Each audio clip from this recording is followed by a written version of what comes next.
तर राम राम मंडळी, कसं काय? ठीक आहे ना? ठीकच असलं पाहिजे. आमचं नाईट ड्युट्या करून यायला लागल्यात, पण तुम्ही तर ठीक राहा. आणि दुसरी गोष्ट सांगायची म्हणजे कॅमेरा समोर बोलायचं म्हणलं की जीभ अशी तिरकी तिरकी तिरकी पळती की काही सांगायचं कामच नाही राव. असून दे, गारट्या पाण्याचा दिवस आहे, जरा घ्या तुम्ही पण समजून. मग काय, आज होता विकॉप आमचा हिंडण्याचा दिवस. मग काय, रातभर विचार करून कुठं जायचं शेवटी ठरवलं मावळ साईडला बेडसे गावाजवळ लेणे त्या बघून यायचं. तवर म्हणशीला हे असं का दिसतंय, हे गारटा जाम आहे, पुण्यात राहणाऱ्यासनी माहित असेल. आणि हा, ह्यो आपल्या हिंजवडीचाच फेस्त्रीला जाणार रस्ता एकदा बघून घ्या. सकाळ सकाळचा असा दिसतो. मग काय भावानो, आपल्याला पण जायची होती गडबड म्हणून 80त पास घालून बिगे बिगे जातच होतो. तेवढ्यात भावानो हिरवा डबा मध्ये आला.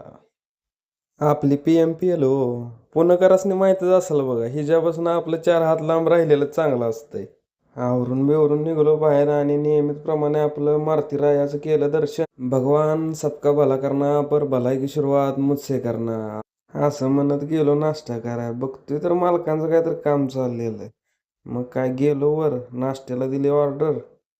बघतोय तर नाश्त्याला होता आपला मसाले भात. मग काय, त्याच्यावर 2 हात मारलं आणि निघालो पुढच्या वाटचालीला.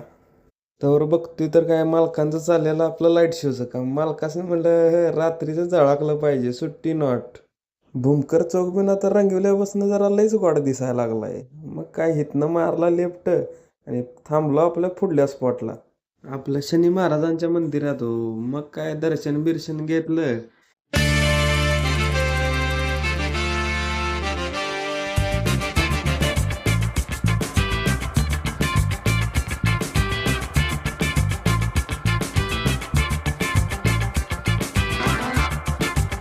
अरे हो, थांब थांब थांब, ते कसं आहे, बैल आमचा जरा एक आवाज आहे, त्यामुळे ते असं करते मध्ये मध्ये.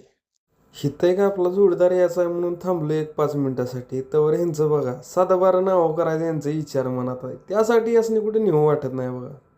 आणि 5 मिनिटं 5 मिनिटं म्हणत अर्ध्या तासानं आलेलं हे आमचं कार्यकर्ता बघा. आणि कुठं गेलोय न वाटत काय बघाय भेटलं नाही, असं कवाच झालं नाही. ह्यो सीन बघा आता तुम्ही.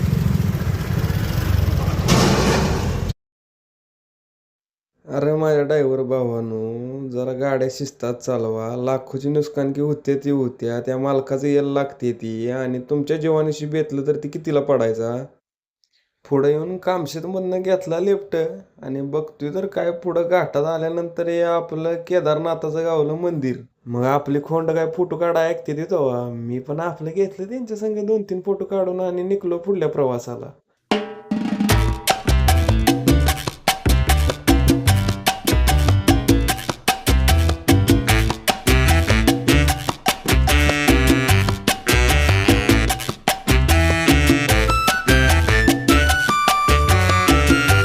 अय, हळूहळू इथनं आज जायचं इथनं.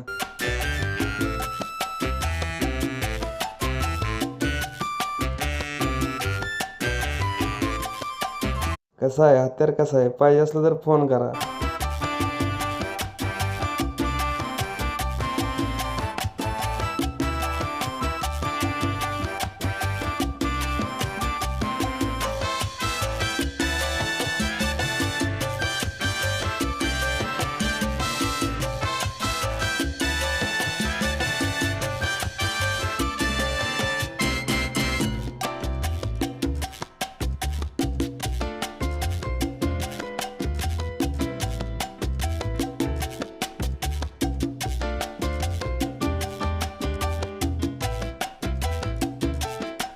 गावातनं वाटा हुडकीत हुडकीत एकदाच पोचलो आपलं लोकेशनला. आणि हॉटेल बेडसाई जवळ गाड्या पार्क केल्या आणि निघालो वरती. एक 400 पायऱ्यांचाच फक्त ट्रेक आहे. सह्याद्रीचा नजारा बघत बघत अर्ध्या तासामध्ये वरती पोहोचलो. आणि वरती पोहोचल्यानंतर आपले सह्याद्री मित्र आणि पुरातत्व विभागात काम करत असलेले संतोष दादांची भेट झाली. त्यांनी पूर्ण लेणीची संपूर्ण माहिती सविस्तरपणे दिली. जे बौद्ध धर्माचा प्रचार प्रसार झाला तर त्या लोकांच्या वर्षावस म्हणजे पावसाळ्यात सगळ्या निवास होता. हा जो हॉल त्याला चैत्य हॉल बोलतात. पलीकडचा हॉल आहे त्याला विहार मानतो. चैत्य म्हणजे जिथं ध्यान साधना केली जाते आणि विहार म्हणजे तिथं निवास केला जातो. सातवण काल तर ती जी वरची शिल्प आहेत ना महिला पुरुषांची, तर ती त्यावेळेची वेशभूषा आहे. महिला आणि पुरुष यांचा राहणीमान त्यांची दागिन्याची पद्धत आहे आणि जो पुरुष आहे त्याच्या डोक्यात जो फेटा आहे तो फेटा कोणत्या राजवटीत वापरला जाईल याचा संदर्भ घेऊन मग ते मॅच केलं जातं आणि ते मॅच जर झालं तर ते संदर्भ होते की लेणी सातवण केलेली. त्याच प्रकारे तिथं जो तुमचं शिलालेखाचं चाललं होतं आता जी स्क्रिप्ट आहे लेखनाची लिपी ब्राह्मी लिपी बोली भाषा पाली होती त्यावेळची त्याच्या संदर्भात असं आहे महाभोये बालिकाये महादेवी सामदानिकाये अपदेवनकाय भीतिकाय म्हणजे पाण्याच्या टाक्याच्या खोदकामासाठी ज्यांनी निधी पुरवला त्यांचा उल्लेख आहे. मराठीत त्याचा संदर्भ असा आहे की महाभोय राजे होते त्यांची मुलगी ती सामदानिका आणि ती अपदेव राजाची बायको होता तर त्या महिलेने ह्या टाक्यांच्या खोदकामासाठी निधी पुरवलाय.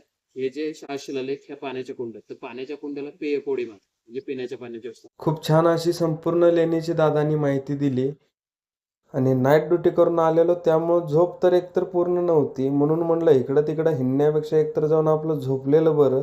तेवढ्यात कंपनीतून कॉल आला, एक फायरमॅन इमर्जन्सी घरी गेलाय, त्याच्या जागी तुला ड्युटीवरती यायला जमेल का? मग विचार केला रूममध्ये पडून राहण्यापेक्षा 1000-1200 रुपये दिहाडी तर होऊन जाईल म्हणून सरांना हो बोललो आणि रूममध्ये जाऊन बघतोय तेवढ्यात आपलं एक पार्सल आलं होतं. त्याचा जाऊन पोस्टमॉर्टम केला, एक 2-3 तासाची रेस्ट केली, फ्रेश वगैरे होऊन जेवून परत आता नाईटला कंपनीच्या दिशेने परत रवाना.